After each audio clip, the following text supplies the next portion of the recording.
नमस्कार। अर्थध्वनि में आपका स्वागत है। मैं डॉक्टर अपूर्व पौराणिक, पूर्व प्राध्यापक न्यूरोलॉजी विभाग, महाराजा यशवंतराव चिकित्सालय तथा महात्मा गांधी स्मृति चिकित्सा महाविद्यालय इंदौर, आपका स्वागत करता हूँ। अर्थध्वनि हमारी भाषाओं को लेकर अनेक शब्द का हम उपयोग करते हैं। अक्षर, ध्वनि, शब्द, अर्थ, वाक्य, वाक्यांश, विचार, संवाद, संपर्क। भाषा हमारे जीवन का अनिवार्य अंग है, मनुष्यों के जीवन का।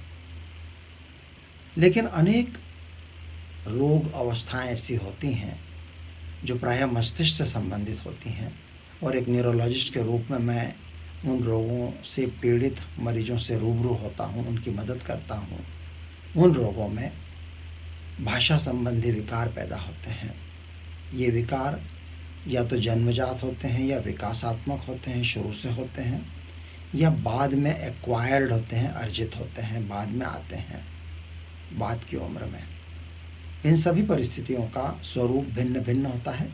एक बहुत बड़ा इसका स्पेक्ट्रम है, इंद्रधनुष जैसा, और सामान्य और असामान्य के बीच की सीमा रेखा कई बार धुंधली सी होती है। इस प्रकार के रोगों को disorders of speech and communication, वाणी और संवाद के रोग कहते हैं। यह मेरी शोध का विषय है, यह मेरी सेवा का विषय भी है। इनमें से एक प्रमुख रोग होता है वाचाघात, अफेजिया। उससे पीड़ित मरीजों की सेवा करने में, उनका आकलन करने में मेरा लंबे समय से रुझान रहा है। अर्थध्वनि.com इस वेबसाइट का निर्माण इसी उद्देश्य के लिए किया गया है। इसमें हम धीरे धीरे अनेक परीक्षण की विधियां अपलोड करेंगे। अभी आरंभ में हमने हासिट यहाँ पर रखा है, HASIT, Hindi aphasia Indore screening test, अर्थात वाचाघात की स्क्रीनिंग, मतलब वो है या नहीं इस बात का लघु परीक्षण करने का हिंदी परीक्षण जो इंदौर में विकसित किया गया, इसलिए नाम पड़ा हासिट। इसी श्रृंखला में आगे हैबिट, जिसमें B अर्थात ब्रीफ यानी संक्षिप्त, और हाफिट जिसमें F यानी फुल या पूर्ण या संपूर्ण, और HRWIT जिसमें R और W रीडिंग और राइटिंग के लिए होंगे। भाषा और संवाद की समस्याओं से पीड़ित लोगों में इस बात के ऊपर ध्यान देना जरूरी होता है कि उन व्यक्तियों को एक ही भाषा आती है या एक से अधिक आती है, और इसको ठीक तरह से रिकॉर्ड करने के लिए एक सर्वे या क्वेश्चनेयर या प्रश्नावली जैसे है, जिसका एक मानक हिंदी रूप हमने विकसित किया है। उसका मूल अंग्रेजी नाम है LEAP-Q, LEAP-Q, language efficiency, language experience and proficiency questionnaire.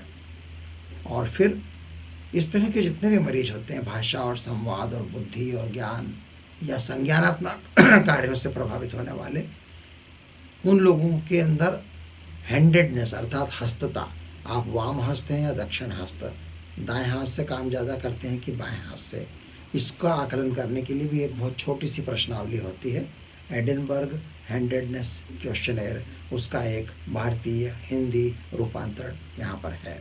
आने वाले दिनों में भाषा और संवाद, स्पीच और कम्युनिकेशन, अफेजिया, वाचाघात, डिस्लेक्सिया, कुपठन, लर्निंग डिसेबिलिटी, सीखने में बाधा, ऐसी समस्याओं से पीड़ित बच्चों और बड़ों के नैदानिक आकलन, क्लिनिकल असेसमेंट के लिए और भी टूल्स और भी टेस्ट बैटरी, परीक्षण के साधन हम विकसित जो कर रहे हैं, उन्हें इस वेबसाइट पर डाला जाएगा, अर्थध्वनि।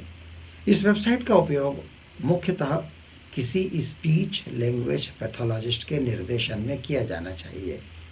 स्पीच लैंग्वेज पैथोलॉजिस्ट को स्पीच थेरेपिस्ट भी बोलते हैं, SLP कहते हैं, और ये लोग इस तरह के रोग अवस्थाओं का आकलन श्रेष्ठतम तरीके से करते हैं। इसके अलावा न्यूरोलॉजिस्ट भी करते हैं, साइकोलॉजिस्ट भी करते हैं, कॉग्निटिव न्यूरोसाइकोलॉजिस्ट भी करते हैं, और फिर धीरे धीरे आम लोग भी थोड़े बहुत यदि वो शिक्षित हों, पढ़े लिखे हों, तो इन विधियों का उपयोग स्वतः भी कर पाएंगे। शुरू में उन्हें निर्देशन लगेगा, डायरेक्शन लगेगा, और बाद में लोग इसको स्वयं कर पाएंगे।